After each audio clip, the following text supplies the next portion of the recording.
Bonjour à toutes et à tous et bienvenue pour cette nouvelle vidéo de... On va commencer par le scandale. Le scandale, comme d'ailleurs on essaye à chaque fois d'en faire maintenant à toutes les commémorations de la rafle du Veldiv. Cette fois-ci, c'est la députée chef de file insoumise au nom des NUPS, Panot, qui nous a fait un tweet qui a réveillé évidemment toutes les sensibilités. Sensibilité est un bien grand mot, parce qu'en réalité, malheureusement, la rafle du Veldiv est, comme chaque année, le moyen pour certains politiciens de faire de l'instrumentalisation, de l'accusation, du raccourci, de la caricature, et évidemment du point Godwin, comme on aime à le rappeler. Et évidemment, le sujet de cette polémique, c'est la considération de Philippe Pétain.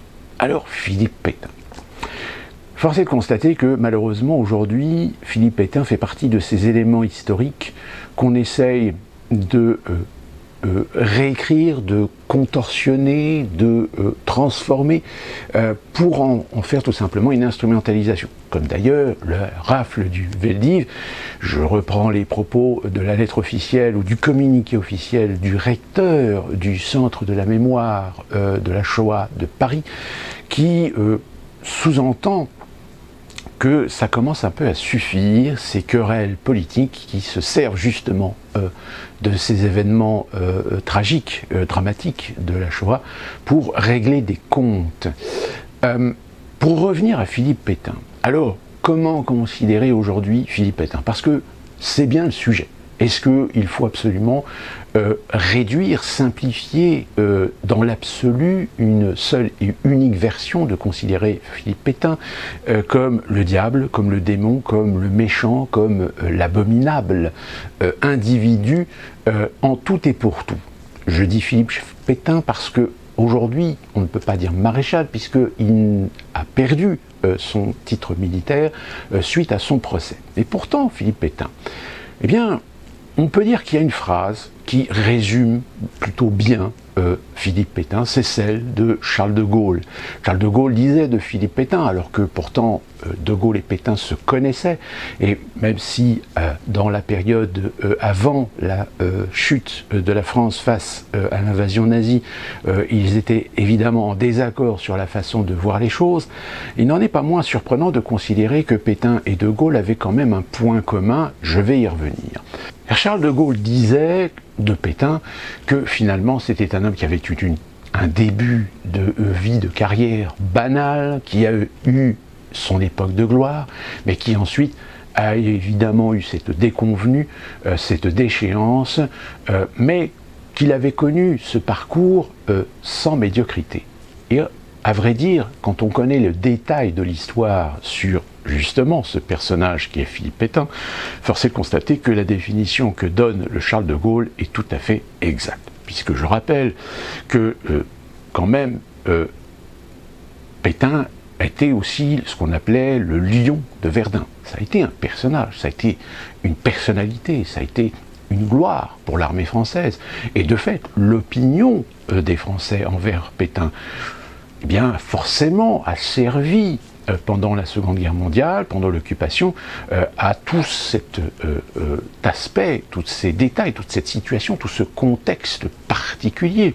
Sauf qu'aujourd'hui, évidemment, il est hors de question de mettre du particularisme dans cette période historique, puisque la volonté est de simplifier, de généraliser le fait que finalement cette France, eh bien cette France était nauséabonde, puisque c'était une France antisémite, c'était une France collaborationniste, c'était une France qui a vendu du juif aux nazis. Collaborationniste, le terme veut tout dire, sauf que même ce terme-là aujourd'hui, certains essayent de vous l'empacter sous un certain aspect. Parce que la réalité, c'est que aujourd'hui, on le sait, certains essayent de faire le lien, on va dire, pour faire la culpabilisation de la France envers ce qui s'est passé pendant cette période. Sauf que le problème, c'est que la France d'aujourd'hui est une 5e République, une 5e Constitution. La France d'aujourd'hui, c'est une France indépendante, c'est une France libre. C'est une France qui n'est pas soumise, qui n'est pas occupée. Alors que Pétain, lui, a agi dans une France qui n'était plus souveraine, qui n'était plus indépendante, qui n'était plus libre, qui était occupée. Alors évidemment, certains diront oui, mais il a été le chef du gouvernement de la collaboration. Il a été celui qui a permis les déportations. Déportations pas seulement de juifs, mais aussi de tziganes, d'homosexuels, d'opposants politiques, de résistants. Mais j'ai envie de dire, si Philippe Pétain ne l'avait pas fait, quelqu'un d'autre l'aurait fait. Parce que l'erreur de Philippe Pétain, c'est, évidemment, d'avoir cru que son image, sa réputation, allait permettre de s'imposer face à l'occupant et de pouvoir sauver ce qui restait à sauver de la France. Malheureusement, attention, ce que je vous dis là, c'était sa perception. Ça ne veut pas dire qu'il avait raison. Il n'avait pas forcément raison dans le sens où aussi il y avait le contexte de l'époque. Je rappelle, Pétain très rapidement, après sa gloire pendant la Première Guerre mondiale, a très vite été impliqué dans des affaires administratives, politiques, institutionnelles. Il a eu son expérience à partir de 1933, je crois, où il a été ambassadeur dans l'Espagne franquiste.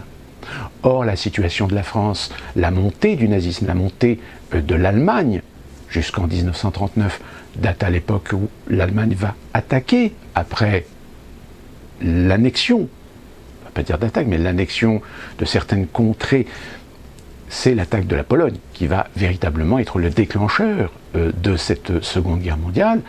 Il a été rappelé aux affaires. Et d'ailleurs, même Franco, le dictateur, regrettait de voir Pétain revenir en France pour rentrer dans ce cercle de chaos, car force est de constater que la Troisième République, en cette période, c'est un véritable chaos, c'est un capharnaüm.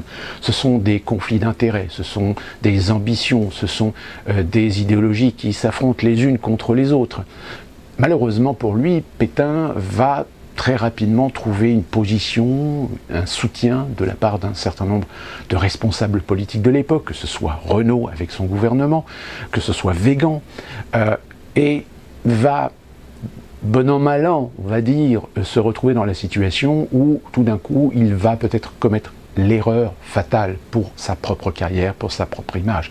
C'est de croire qu'il allait pouvoir arranger les choses, qu'il allait pouvoir arrondir les angles, alors que finalement Pétain, avant cette aventure, comme je vous l'ai dit tout à l'heure, avait ce point commun avec De Gaulle, c'est de considérer que l'armée française était gérée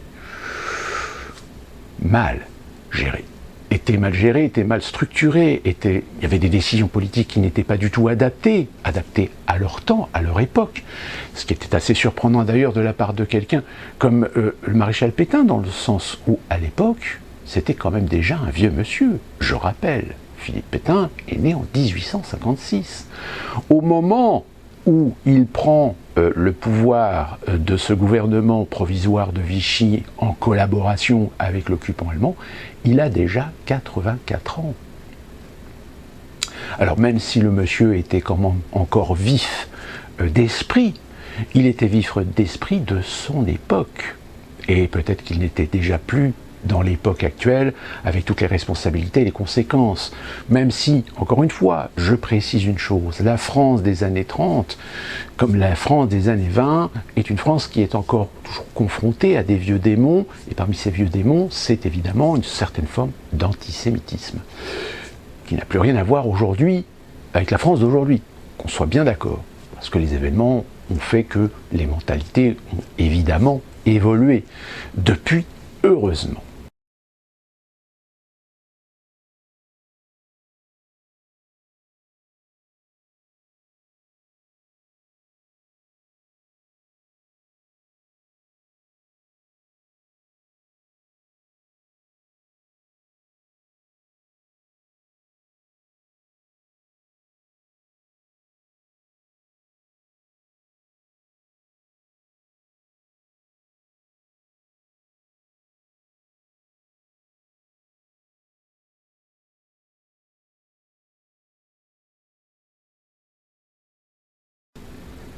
Donc toute cette esbrouffe qui a eu lieu ce week-end autour du tweet de Panot, en fait révèle le gros souci auquel nous sommes confrontés et sur lequel nous avons déjà abordé le sujet dans cette chaîne vidéo. C'est l'endoctrinement à considérer une version unique de l'histoire comme étant la seule, la vraie vérité. C'est-à-dire que lorsque Panot, qui d'ailleurs s'est expliqué sur les plateaux, genre je crois que c'était LCI ou BFM, je ne sais plus. Je vous remercie de me poser cette question-là. Bon, d'abord parce qu'une commémoration, c'est d'abord et avant tout le moment où on rend hommage aux victimes d'un crime contre l'humanité, et notamment du crime qui a été celui de la rafle du Veldiv, qui a mené 13 000 personnes, donc 4 000 enfants, parce qu'elles étaient juives, à être raflées, puis déportées, et très souvent, pour l'immense majorité d'entre elles, tuées. Cette rafle du Veldiv, elle a été organisée sous les ordres de Philippe Pétain, avec l'aide de la police française. Donc nous sommes d'abord dans un moment évidemment d'hommage à ces victimes d'un crime abominable antisémite. Mais une commémoration, je crois que c'est aussi un moment où nous devons pointer des responsabilités, et lorsqu'il y a devoir de mémoire, il y a aussi devoir de vigilance sur les résurgences du passé dans notre présent. Et ce que j'ai voulu dire avec ce tweet, c'est que non seulement il y a 89 députés Rassemblement National à l'Assemblée nationale, ce qui devrait, je crois, nous interroger et qui nous fait dire qu'il faut toujours continuer la lutte contre les théories et les idées d'extrême droite racistes et antisémites, et aussi qu'il n'est pas possible, il n'est pas admissible, comme l'avait dit le président de la République en 2018, lorsqu'il avait rendu honneur à Philippe Pétain comme étant un grand soldat, ou encore hier, lorsqu'un député de la majorité nous explique qu'il y aurait deux Pétains, l'un qui serait le héros de guerre et l'autre qui serait antisémite, qu'il n'est pas possible de rendre hommage à Pétain. Alors, et je le dis, ça a été tranché par la justice française notamment, en 1945, qui a frappé la dignité nationale Philippe Pétain, qui lui a retiré tous ses titres militaires, et donc non, il n'y a pas matière à en faire un hommage, il n'y a pas matière à lui adresser des compliments, et je crois qu'il faut être très clair, il n'y a pas de Pétain, il n'y a qu'un Pétain, et c'est un antisémite. Ce qui a surpris probablement... Elle a réaffirmé qu'il n'y a pas de Pétain, il n'y a qu'un seul Pétain. Le Pétain antisémite, le Pétain collaborationniste, le Pétain responsable de la mort de millions de juifs. Enfin, de centaines de milliers ou dizaines de milliers de juifs pour ce qui concerne la France. Donc là, on est très bien en face de cette volonté de faire de la distorsion historique, c'est-à-dire de ne plus considérer que vous êtes capable, que vous avez l'intelligence de savoir faire la part des choses, savoir faire la différence entre le Pétain de la Première Guerre mondiale et le Pétain de la Seconde. Force est de constater qu'évidemment, les affres de l'histoire, les évolutions de l'histoire, les éléments de l'histoire amènent parfois des personnages à faire des choix, à prendre des décisions qui leur apportent un temps une gloire et dans d'autres temps des déconvenues. Ça a toujours été. Mais aujourd'hui on est confronté, et encore une fois de plus ça en fait la démonstration avec cette affaire encore de considérer Pétain pour ce qu'il est, c'est la réduction, la simplification, la généralisation de l'histoire, du fait historique, pour n'en faire qu'une version officielle. Une version officielle qui plus est, qui ne doit pas être remis en question, qui ne doit pas être contesté, qui ne doit pas être débattu. Pour aujourd'hui, un certain nombre de politiciens français, Pétain est le diable. Pétain doit être considéré comme étant le responsable absolu, sans prendre en considération ce qu'il a pu être par le passé. C'est pour cette raison que je trouve que la définition de Gaulle sur Pétain, finalement, résume tout. Elle résume le fait que, en des temps, en des périodes, on sait reconnaître la responsabilité comme les gloires, on sait reconnaître les talents comme les défauts, on sait reconnaître les compétences comme les conneries de certains. C'est ce qui fait qu'aujourd'hui, c'est comme l'exemple de Poutine. Aujourd'hui, si vous avez le malheur de dire attention, Poutine a ses défauts, Poutine commet des erreurs, mais Poutine a aussi permis a un pays de se redresser, de reprendre une place non négligeable dans l'échiquier international. Ce qui n'est pas rien. Mais ça, pareil, exactement comme l'histoire de Pétain, il est aujourd'hui interdit, il est aujourd'hui prohibé de considérer que Poutine peut avoir un point, ou 2 points, ou 3 points positifs pour son pays. Voire même nous faire prendre conscience, et je pense que pour certains d'entre nous c'est le cas, que tout d'un coup nous regardons un monde qui n'est pas un monde qui veut devenir multipolaire, c'est-à-dire en accord avec l'ensemble de ce qui constitue le monde, de ce qui constitue la diversité politique, idéologique, culturelle du monde, mais bien une volonté de soumission à une entité unipolaire. C'est ce que Poutine, parmi d'autres, a pu nous permettre de faire prendre conscience. Alors attention, encore une fois, je ne glorifie pas Vladimir Poutine. Je dis simplement c'est qu'il faut redonner à César ce qui appartient à César. Et pour ce qui concerne Pétain, eh bien c'est exactement pareil. C'est-à-dire que l'individu n'a pas été ou n'a jamais été véritablement mauvais en tout et pour tout. Il a eu des talents, il a eu des gloires, mais il a commis l'erreur, à un moment donné de sa carrière, à un moment donné de sa vie, de dériver de ce qui, pourquoi il était fait, de ce pourquoi il était convaincu, mais que par ambition, par illumination, peut-être par sénilité aussi, vu son âge à l'époque, de croire qu'il était en position de pouvoir sauver la France. Alors évidemment, si on va un peu plus loin, si finalement Philippe Pétain n'avait pas fait ce qu'il a fait, je parle de participer ou de contribuer à être le chef d'État d'un État français, mais d'un État français sous occupation, en collaboration. Eh bien, ça en aurait été un autre. Qui, peut-être moins pire, ou pire, allez savoir, on n'en sait rien. Les faits sont là, l'histoire s'est écrite ainsi. Sauf qu'aujourd'hui, eh bien aujourd'hui vous avez des ambitions politiques, vous avez des affairismes, vous avez des orgueilleux, vous avez des ambitieux, qui se servent de l'histoire pour servir leur soupe idéologique. Et force est de constater que, on l'a entendu dans l'interview de Panot, elle est légèrement en panique, au point qu'elle en est venue à reprendre cet argument séculaire de mettre l'antisémitisme et de prendre l'étiquette de l'antisémitisme et de le coller sur le Rassemblement national.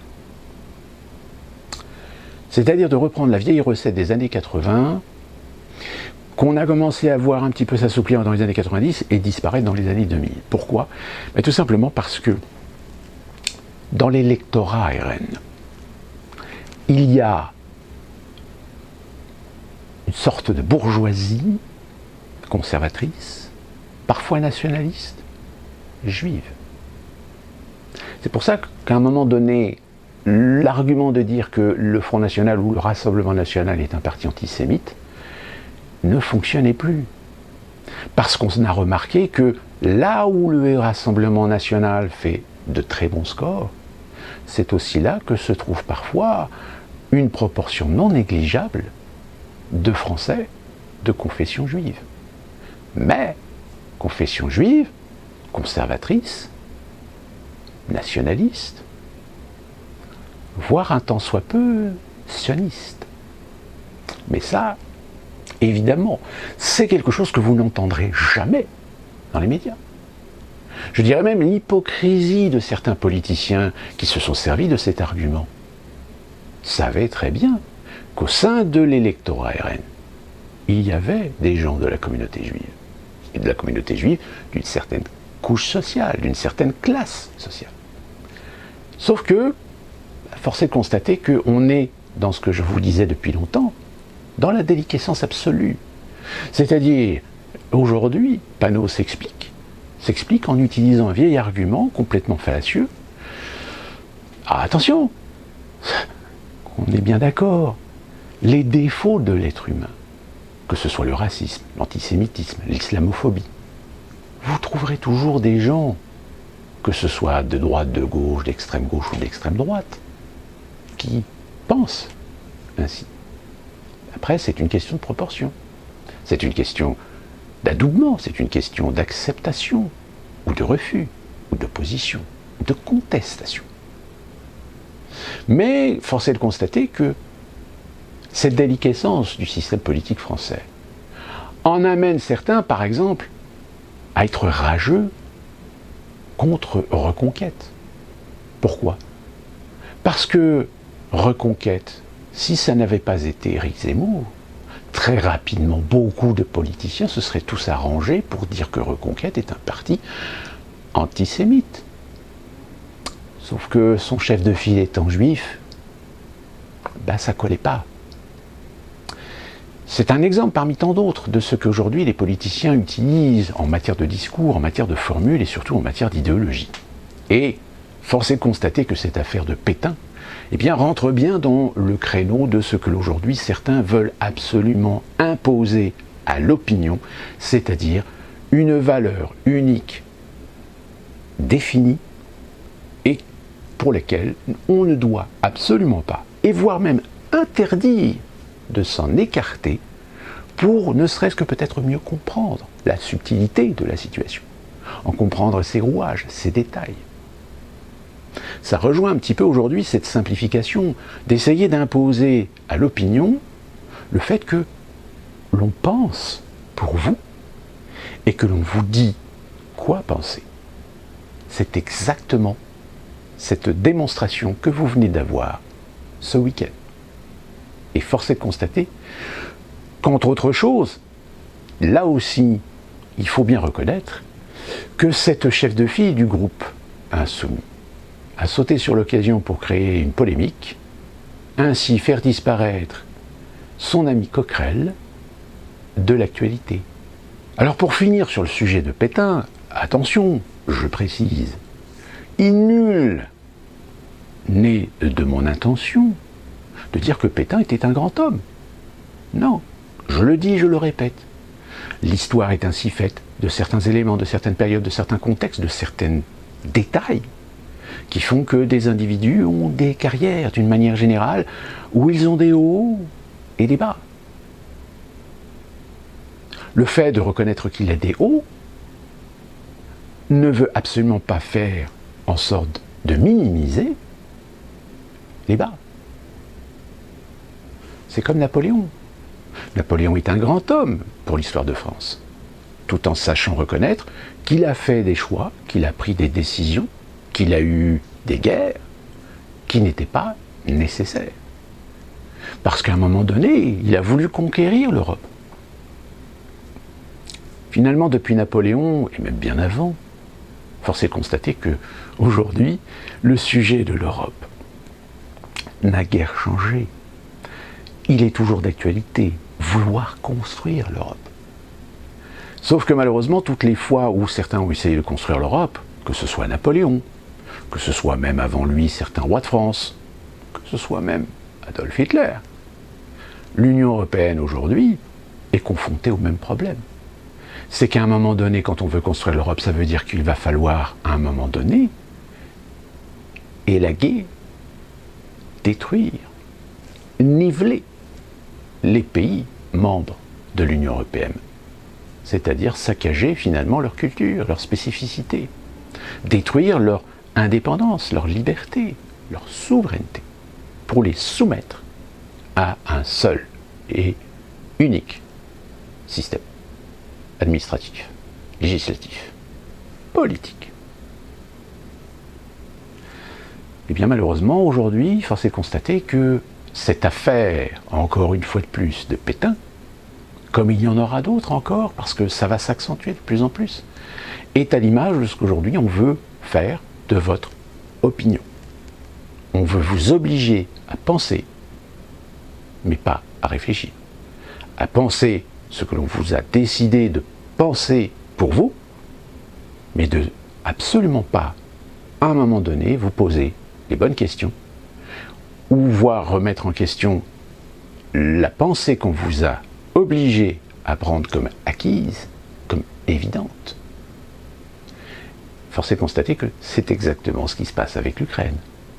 Dès qu'on commence à remettre en question ou à poser les bonnes questions, tout de suite, nous sommes accusés d'être des pro-Poutine. Alors qu'en réalité, nous ne sommes pas des pro-Poutine. Nous savons simplement, c'est que dans l'histoire, qu'avec nos expériences, qu'avec notre curiosité, nous savons que parfois, les apparences sont trompeuses. Qu'on nous accuse, la Russie, d'avoir tiré des missiles sur des bâtiments civils, publics. Sauf que le problème, c'est que quand vous allez voir les articles de certaines presses, que ce soit le New York Times, que ce soit même Le Monde, il y a un moment donné dans la syntaxe de leurs articles, le fait qu'ils affichent, qu'ils disent, qu'ils dénoncent, que les informations qu'ils ont sont des informations officielles, c'est-à-dire les informations qui leur sont données par le gouvernement ukrainien. Comme je l'ai déjà expliqué dans une précédente vidéo, même les journalistes qui sont envoyés officiellement, avec autorisation de Kiev, sont cadrés de telle manière à ne filmer et à ne raconter que ce qui est autorisé à raconter.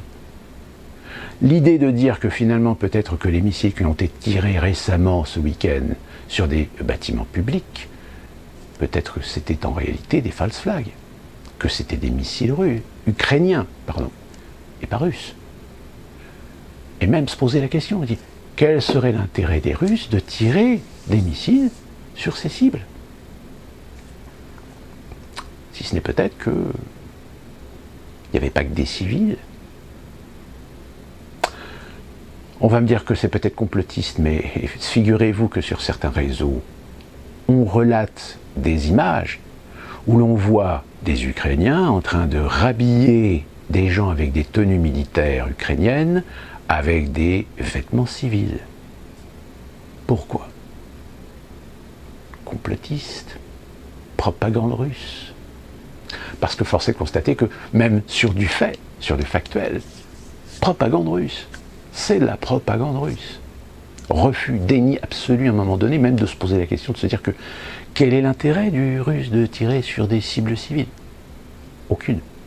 Si ce n'est peut-être que ces cibles civiles n'étaient pas que civiles. Et que la guerre, malheureusement, a ses défauts que, on le sait, d'ailleurs, c'est ce qui se pratique très souvent, c'est que les instructions pour des militaires, c'est d'essayer de se planquer dans des endroits où il y a du civil. Où forcément, si jamais l'ennemi vous tire dessus, il risque de tuer d'autres gens. C'est ce qu'on appelle les dommages collatéraux. C'est ce que même les Américains, dans leurs opérations, calculent de telle manière à essayer de faire le moins de victimes civiles possible. Ça existe. C'est la réalité de la guerre. Sauf que malheureusement, quand vous êtes confronté à des fragiles duos ou des idiots utiles, allez leur faire comprendre ça. Rien à faire. Alors cette histoire de Pétain, eh bien, c'est exactement pareil. Aujourd'hui, sur les réseaux sociaux, eh bien, vous en avez certains qui plongent la tête la première et qui suivent le mouvement, alors qu'ils n'ont absolument aucune connaissance, aucune idée, voire même parfois ont absolument aucune connaissance sur le personnage même de Philippe Pétain. C'est ce qu'on appelle la déliquescence même de la culture, de la connaissance, du savoir, voire, oserais-je dire, de l'intelligence pure et simple. Et force est de constater qu'au vu de la situation aujourd'hui, qu'elle soit économique, politique, culturelle, civilisationnelle,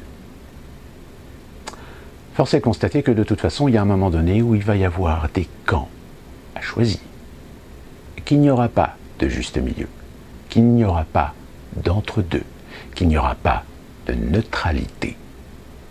Soit vous êtes du côté du bien, soit vous êtes du côté du mal. Choix compliqué et choix difficile. Force est de constater que de toute façon, quelles que soient les situations, quelle que soit la modernité, le progrès, l'évolution de notre époque, l'histoire, elle, nous apprend certains éléments qui, eux, même aujourd'hui, ne changent jamais. Sur ce, qu'on se retrouve pour une prochaine vidéo, portez-vous bien.